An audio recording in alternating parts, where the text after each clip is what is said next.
He swore I was the only one he'd ever love. Then he traded me for a wealthier mistress. Oh. He's on his knees, begging for forgiveness. Too bad for him. I've already fallen for someone else. Revenge was just the beginning. The first time I realized Adrien was lying to me, I was wearing his favorite dress. The emerald green one that made his eyes darken when he looked at me.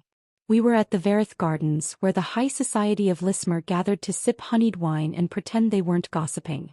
Adrien had his hand resting on the small of my back, his thumb tracing idle circles through the silk. A possessive gesture. A lover's gesture. Then Lady Selene Arrington walked in. And his hand dropped like I'd burned him. "Excuse me for a moment," he murmured, already stepping away. I watched as he crossed the terrace, his posture shifting, shoulders straightening, smile smoothing into something polished and impersonal. The way he only did around people he needed something from. Celine's laughter rang out, bright and practiced, as Adrien kissed her knuckles. My fingers tightened around my wineglass. "You look like you're considering murder," a dry voice observed beside me. I turned to find my cousin Lyra, smirking into her drink. She wore a gown of deep violet, her dark curls pinned with silver combs. The very picture of elegance if you ignored the mischief in her eyes. "I'm considering many things," I said lightly. Lyra followed my gaze. "Oh, the illustrious Lady Arrington. Rumor has it her father's looking for a son-in-law. Is he? Preferably one with political connections and a fortune. So naturally," she gestured toward Adrien with her glass. I took a slow sip of wine. How fortunate for him. Watching as he led her into the opening waltz. His hand rested too low on her back. Her laughter was too bright. Every step they took together was a blade twisted between my ribs. Then the music shifted, a Lasmerian reel. Lyra's smirk faded. "You're not seriously going to pretend you're fine with this?" I didn't answer. Because I wasn't fine. But I was going to smile. Adrien didn't return to my side until Lady Selene had drifted away, absorbed by another circle of admirers. "Sorry about that," he said, slipping his arm around my waist again. "Lord Arrington's been difficult about the trade negotiations. I had to pay my respects." I tilted my head. "Of course." His fingers flexed against my hip. "You're not upset?" "Why would I be?" I smiled up at him, soft, trusting. The way I knew he liked. "You're just doing what you must." The tension in his shoulders eased. He leaned down, brushing his lips against my temple. "You're perfect." I kept smiling. Because the truth was I had been perfect. Perfectly loyal. Perfectly patient. Perfectly in love. And he'd still chosen to betray me. Later that evening, Lyra and I retreated to the quieter edges of the garden, where the lanterns cast flickering shadows over the rose bushes. "So," she said, plucking a petal between her fingers. "What's the plan?" "Plan? Don't play coy. You've got that look." "What look?" "The one that says you're about to ruin someone's life." I laughed, tucking a loose strand of hair behind my ear. "I'm just observing." "Observing what?" "How easily he lies." Lyra studied me. "You're really not going to confront him? And give him the chance to sweet-talk his way out of it?" I shook my head. "No. I want him to realize." "Realize what?" "That he lost me before he even knew I was gone." The next morning I paid a visit to Madame Soline's dress shop. Soline was a wiry woman with sharp eyes and sharper scissors, renowned for outfitting half the noblewomen in Lismer. She also happened to be the worst gossip in the city. "Lady Selene was in yesterday," she remarked as she pinned the hem of my new gown. "Ordered 3 new dresses for the summer season. Silk, all of them." "How lovely for her," I said, examining my reflection. Soline's lips curved. "She mentioned Lord Adrien escorted her." "Did she?" Said he was most attentive." I met her gaze in the mirror. "How interesting." Soline's eyes gleamed. "Isn't it?" I left with my new dress and a well-placed rumor already spreading. By the time I returned home, my brother Cale was waiting in the parlor, his boots propped on the tea table. "You're grinning," he said suspiciously. "Am I?" "Yes. And the last time you grinned like that, Father's prized stallion mysteriously ended up dyed pink." I poured myself a cup of tea. "That was an accident. It was revenge because he wouldn't let you go to the solstice ball." I sipped my tea. "I have no idea what you're talking about." Kale groaned. Who's the victim this time? I set my cup down. Adrien. His expression darkened. What did he do? He's courting Lady Selene. Kale stared at me. Then he stood, reaching for the sword he always kept leaning against the sofa. I rolled my eyes. Put that away. I don't need you to challenge him to a duel. Then what do you need? I smiled. A distraction. That distraction came in the form of Rian Velis, Kale's best friend. And, coincidentally, the one man Adrien had always been just a little too wary of. Rian arrived at our townhouse that evening, his dark hair windswept from riding, his grin as sharp as the dagger at his belt. You summoned me? He teased, dropping into the chair across from me. I slid a glass of brandy toward him. I need a favor. His eyebrow arched. What kind? The fun kind. Rian leaned forward, his green eyes alight with interest. Do tell. And so I did. Rian Velis listened to my plan with the kind of quiet amusement that made most people nervous. He swirled his brandy, the firelight catching the gold in his eyes. So let me summarize, he said. You want me to pretend to court you. Not pretend, I corrected. Flirt. Publicly. And this will accomplish what exactly? I smiled. Adrien's pride is his weakest point. He won't stand for losing something he thinks is his. Rian's lips twitched. You're terrifying. I'll take that as a compliment. Kale, who had been pacing the length of the parlor, groaned. This is a terrible idea. I ignored him. Well, Rian, are you in? Rian drained his glass and set it down with a decisive clink. Oh, I'm in. The first opportunity came 3 days later at the Luminara Ball, the glittering highlight of Lismer's social season. I wore the dress I'd commissioned from Selene, deep crimson with a neckline that dipped just low enough to be scandalous. Lyra had arranged my hair in loose waves, secured with ruby pins that caught the light like embers. You look like vengeance personified, she said approvingly. Good. Adrien was already there when I arrived, standing near the champagne fountain with Lady Selene on his arm. She wore silver, her pale hair coiled in an intricate braid. They looked like a match set. I didn't approach them. Instead, I let my gaze slide past Adrien as if he were just another guest. Then I turned, smiling as Rian materialized at my side. Right on time, I murmured. He offered his arm. Shall we? Rian was a master of subtle theatrics. He guided me through the ballroom with effortless charm, his hand resting possessively at the small of my back. He laughed at my jokes a little too loudly, leaned in a little too close when I spoke. By the time we reached the dance floor, half the room was watching. I caught Adrien's stare across the crowd. His jaw was tight. Rian noticed too. He looks like he's swallowed a lemon, he murmured in my ear. I suppressed a grin.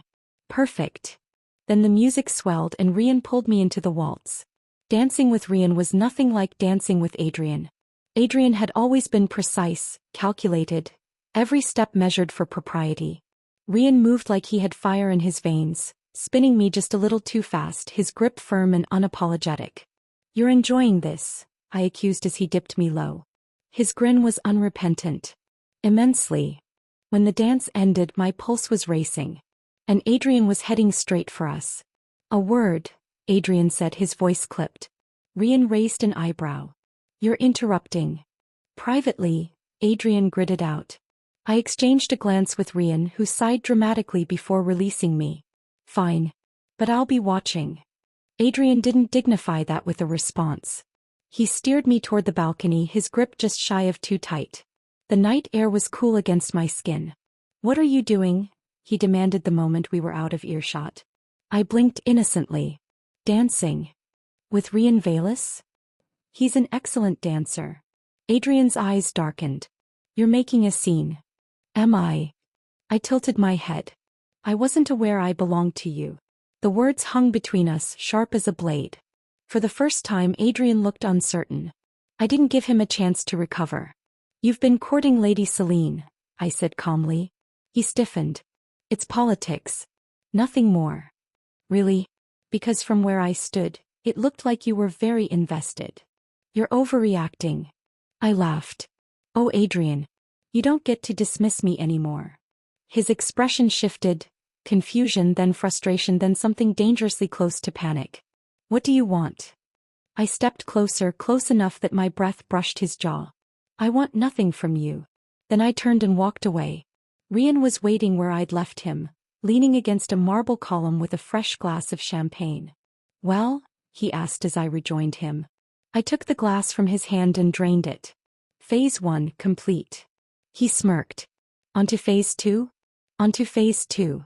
Phase 2 involved Lady Celine. I found her near the dessert table, picking at a delicate fruit tart. Lady Celine, I greeted warmly. She blinked, startled. Oh, hello. Up close she was even lovelier, with wide blue eyes and a soft, hesitant smile. I don't believe we've been properly introduced, I continued. I know who you are, she interrupted, then flushed. That is, Adrien has mentioned you. Has he? I smiled. All good things, I hope. She hesitated. He said you were friends. I laughed lightly. Is that what he's calling it? Her grip tightened on her plate. I leaned in, lowering my voice. Let me give you some advice, Lady Celine. Adrien is a man who likes to keep his options open. I'd ask him exactly what his intentions are, before you find yourself in my position. Then I left her there, staring after me with dawning realization. By the time the ball ended, the whispers had already started. Did you see Adrienne's face when she danced with Rian? Lady Celine looked like she'd seen a ghost. I heard they were practically engaged. Lyra found me by the carriage, giddy with triumph. You're evil. I grinned. This is just the beginning. The next morning a letter arrived. Meet me at the Sunspire Quay. Noon. I burned it without replying. Adrien sent 3 more letters. I burned them all. On the 4th day he resorted to standing outside my family's townhouse like a lovesick poet, his coat damp from the morning mist. I watched him from my bedroom window, sipping tea as he paced the cobblestones. Cale leaned against the doorframe, arms crossed. You're enjoying this too much. I'm not enjoying it enough, I said. He looks miserable. Good. Cale sighed. You're going to make him beg, aren't you? I set my cup down. Oh, he's not even close to begging yet. The next time I saw Adrien it wasn't by accident. I had orchestrated it perfectly. A stroll through the Meridian Promenade, the busiest shopping avenue in Lismore, during peak hour. I wore a dress the color of crushed violets, my hair pinned in soft curls. Beside me, Rian played his role flawlessly, his fingers laced with mine as we browsed the jeweler's displays. Adrien spotted us from across the street. I saw the exact moment his composure cracked. He crossed the promenade in quick strides, his polished boots clicking against the cobblestones. We need to talk. Rian smirked. You're interrupting again. Adrien ignored him, his gaze locked on me. Please. There it was, the first hint of desperation. I tilted my head. 5 minutes. We stepped into the quiet alcove of a nearby tea shop. Adrien's hands flexed at his sides as if he wanted to reach for me but didn't dare. You've been avoiding me, he said. Astute observation. I apologize, he bit out. Is that what you want? I laughed softly. An apology? Oh, that's not what I want. Then what? I studied him, the tension in his shoulders, the faint shadow under his eyes. He hadn't been sleeping. Good. I want you to understand what you lost, I said. His jaw tightened. You're being cruel. No, I corrected. I'm being honest. You thought you could keep me tucked away while you chased Lady Celine's fortune. You thought I would just wait for you. I stepped closer, close enough to see the flicker of unease in his eyes. But I'm not yours anymore. His breath hitched. I turned and walked away. Rian was waiting where I'd left him, examining a delicate silver bracelet at the jeweler's stall. Well? He asked without looking up. He's starting to unravel. Rian grinned. I love it when you're ruthless. I plucked the bracelet from his fingers and slid it onto my wrist. This is pretty. Buy it for yourself. Consider it a reward for excellent scheming. I arched a brow. With whose money? Mine, obviously. He tossed a handful of coins to the jeweler before I could protest. I stared at him. You can't just. Too late. He caught my hand, his thumb brushing over the silver links. Besides, it suits you. For a moment I forgot to breathe. Then I remembered we were still in public. I pulled my hand away. You're incorrigible. His grin widened. And you're blushing. Lady Celine found me 2 days later. She cornered me in the Imperial Library, where I had been researching trade laws, purely for future ammunition against Adrien. "May I speak with you?" she asked, her voice quiet but steady. I closed my book. "Of course." She sat across from me, her hands folded neatly in her lap. Up close, I could see the faint smudges under her eyes. She hadn't been sleeping either. "Adrien told me everything," she said. I blinked. "Did he?" "He said you were involved. Before me." I leaned back in my chair. "And what else did he say?" She hesitated. "That it was over. That it meant nothing." I laughed. A sharp, humorless sound. "And you believed him?" Her fingers twisted in her skirts. I don't know what to believe anymore. For the first time I felt a flicker of sympathy. Lady Celine wasn't the villain here. Adrien was. I exhaled slowly. "Do you love him?" She startled. I hardly know him." "Then why marry him?" "My father." She cut herself off, shaking her head. "It doesn't matter. I just wanted to know if what he said was true." I studied her, the way her shoulders hunched, the quiet resignation in her voice. She was just another pawn in this game.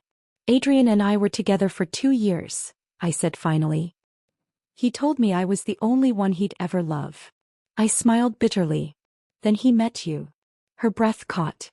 "So no," I continued. "It wasn't nothing. And it wasn't over.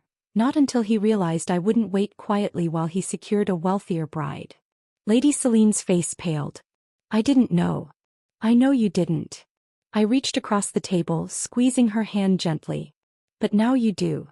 I didn't see Adrien again for a week. But the rumors reached me anyway.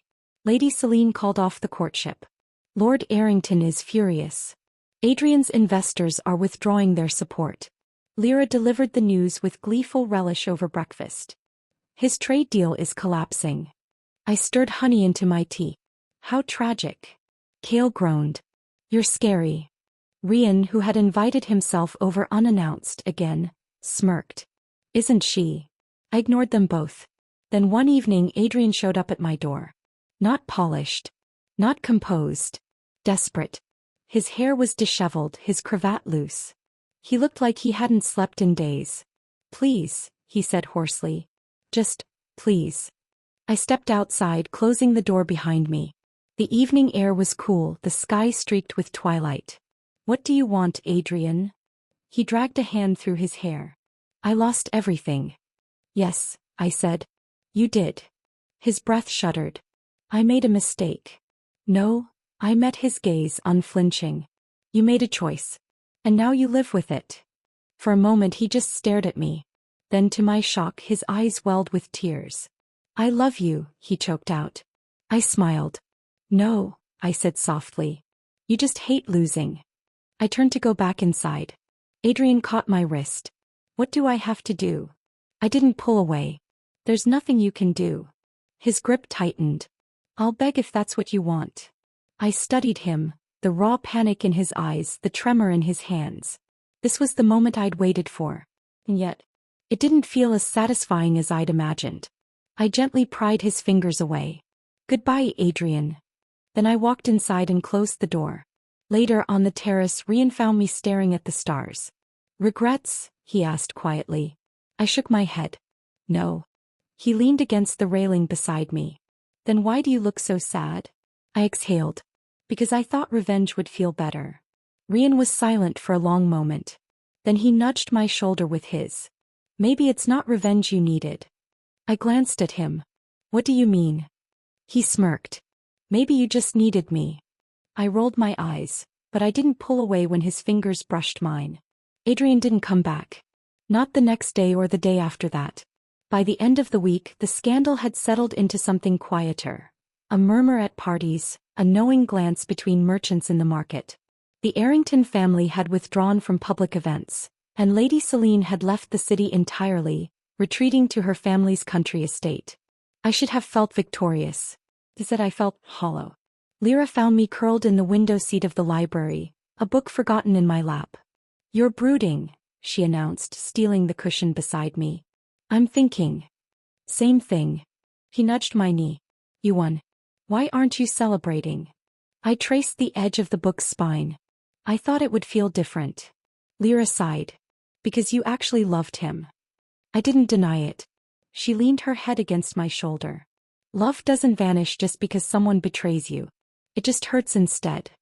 I swallowed past the tightness in my throat. When did you get so wise? He grinned. Birth.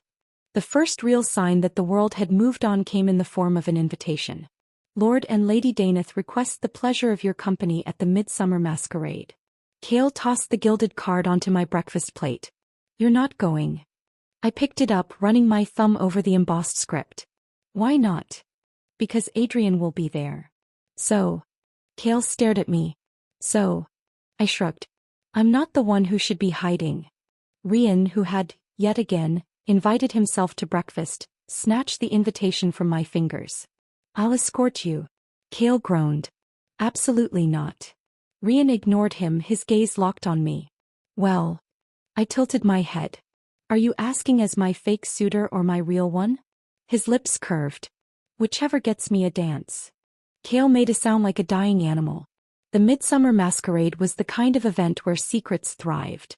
Guests wore elaborate half-masks, their identities obscured just enough to encourage mischief. The ballroom was draped in ivy and twinkling lanterns, the air thick with the scent of roses and wine.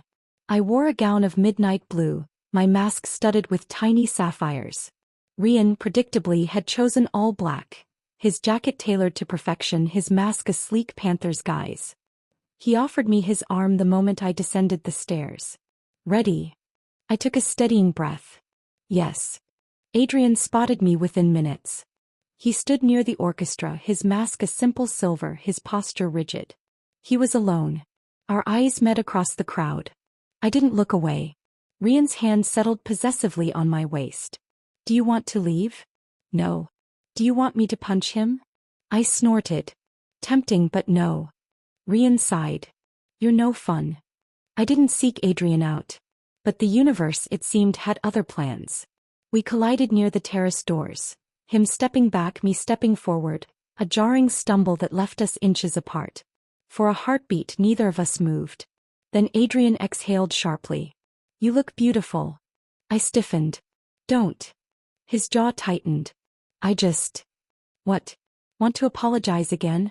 Beg for forgiveness. I shook my head. It's too late, Adrien. His voice dropped. I know. That stopped me.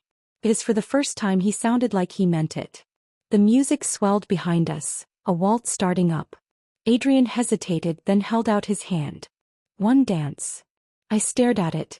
Why? Because I never got to say goodbye. I should have refused. But curiosity, or maybe just old habit, made me slip my hand into his. Dancing with Adrien again was like stepping into a memory. His steps were still precise, his grip still familiar. But something between us had shifted, something irrevocable. I miss you, he murmured.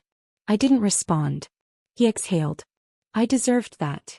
Yes, I said. You did. The song ended too soon. Adrien released me, his fingers lingering for a fraction too long. For what it's worth. I hope you're happy. I met his gaze. I will be. Then I walked away. Rian found me on the terrace, where I was gripping the railing a little too tightly. Well, he asked. I let out a shaky breath. I think I'm finally free. He studied me for a long moment. Then without a word he pulled me into a hug. I stiffened, then melted against him, my face buried in his shoulder. Thank you, I mumbled. He chuckled. For what?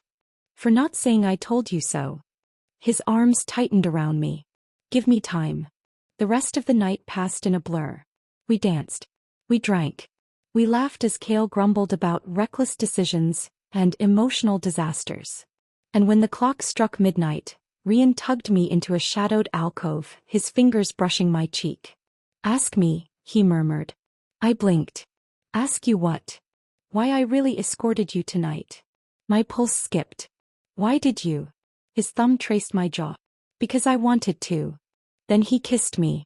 And for the first time in months, I didn't think about Adrien at all. The next morning, Lyra barged into my room with a grin. So, she said, flopping onto my bed. You and Rian, huh? I groaned, pulling a pillow over my face. Go away. She yanked it off. Details. I hesitated. Then slowly I smiled. It's new. Lyra's eyes sparkled. But it's good. I thought of Rian's laugh, his teasing, the way his hands had felt in my hair. Yeah, I said softly. It's good. The morning after the masquerade, I woke to the sound of someone pounding on my bedroom door. Open this door before I break it down. Kale's voice was a thunderclap through the wood. I groaned, dragging a pillow over my face. The sunlight streaming through the curtains was obscene for how little sleep I'd gotten. The door flew open before I could answer. Kale stood in the doorway, arms crossed, looking like he'd swallowed a wasp. Behind him, Lyra leaned against the frame, grinning like she'd orchestrated this entire scene. You kissed Rian Velas. I sat up slowly, squinting at him. And. Kale's voice cracked. He's my best friend. Lyra snorted. Oh no. However will you survive? Kale whirled on her. You knew. She held up her hands. I had suspicions. I rubbed my temples. Kale, I'm 23 years old. I don't need your permission. He gaped at me. But, him. I arched a brow. Would you prefer Adrien? Kale made a strangled noise. Lyra patted his shoulder. Let it go, brother. She could do worse. Kale muttered something under his breath that sounded like, I'll kill him. Rian, of course, found the entire thing hilarious. He arrived just before noon, strolling into the parlor like he hadn't a care in the world, which, given the murderous look Kale shot him, was either incredibly brave or incredibly stupid. Morning, Rian said, dropping onto the sofa beside me. Kale's eye twitched. I smirked. Sleep well. Rian stretched, his arm brushing mine. Like the dead. Kale stood abruptly. I need air. Lyra followed, tossing a wink over her shoulder. Once they were gone, Rian turned to me. So, that went well. I laughed. He'll get over it. Rian's fingers traced idle patterns on the back of my hand. And you? I met his gaze. I'm fine. His thumb stilled. Just fine. I hesitated. I thought I'd feel different. After everything with Adrien. Rian studied me for a long moment. Then softly, revenge doesn't erase the past. It just closes the door. I exhaled. I know. His fingers laced through mine. Good thing there are other doors then. I rolled my eyes, but I didn't let go. Adrien, to his credit, didn't vanish entirely. He resurfaced a week later at the Imperial Trade Summit, where the merchant lords and noble houses gathered to negotiate tariffs and alliances. I attended with my father, who had been in talks with Lord Arrington over a shipping contract. One that, rumor had it, was now in jeopardy thanks to Adrien's indiscretions. Adrien stood stiffly beside his father, his expression carefully blank. When he saw me, his jaw tightened, but he didn't look away. I didn't either. Lord Arrington, however, had no such composure. You, he hissed, stepping into my path. You think you've won? My father moved instantly, his hand settling on my shoulder. Careful, Arrington. Lord Arrington's lip curled. Your daughter has cost my family thousands. I smiled sweetly. Your son cost you that. Not me. Adrien flinched. Lord Arrington's face darkened, but before he could retort, a familiar voice cut in. Problem here. Rian. He stood at my other side, his posture relaxed, his smile razor-sharp. Lord Arrington paled. Velas. Rian arched a brow. That's my name. The tension crackled. Then, with a muttered curse, Lord Arrington stormed off, dragging Adrien behind him. Rian exhaled. Charming family. I squeezed his hand. Thanks. He smirked. Anytime. The real trouble started that evening. Lyra burst into my room, her eyes alight. You'll never guess what I just heard. I set down my book. What? Adrien's engagement to Lady Selene wasn't just political. Her father was bankrolling the Arringtons' latest venture. I blinked. What? Lyra dropped onto the bed. The Arringtons are broke. Or close enough. Adrien was supposed to secure the marriage and the funds, before anyone noticed. I stared at her. And now? Now Lord Arrington is scrambling to find another investor. And failing. A slow, vicious satisfaction curled in my chest. Lyra grinned. Karma's a bitch. The next morning, Kale finally cracked. He cornered Rian in the training yard, sword in hand. You hurt her, I kill you, he said flatly. Rian raised his hands. Noted. Kale glared. I'm serious.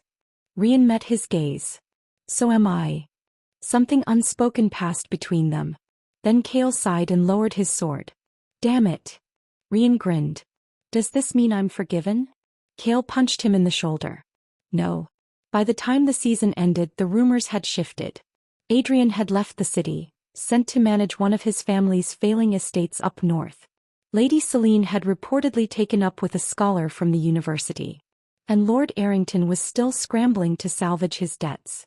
As for me, I was sitting in the gardens, a book in my lap, Rian's head resting on my shoulder as he dozed in the sun. Lyra plopped down beside us. You look disgustingly happy. I smirked. I am. Rian cracked one eye open. Go away, Lyra. She stuck out her tongue. Make me. I laughed and realized with a quiet thrill that this was enough. More than enough. That night, Rian pulled me onto the dance floor at Lady Tessa's farewell ball. No masks this time, he murmured, spinning me into the waltz. I arched a brow.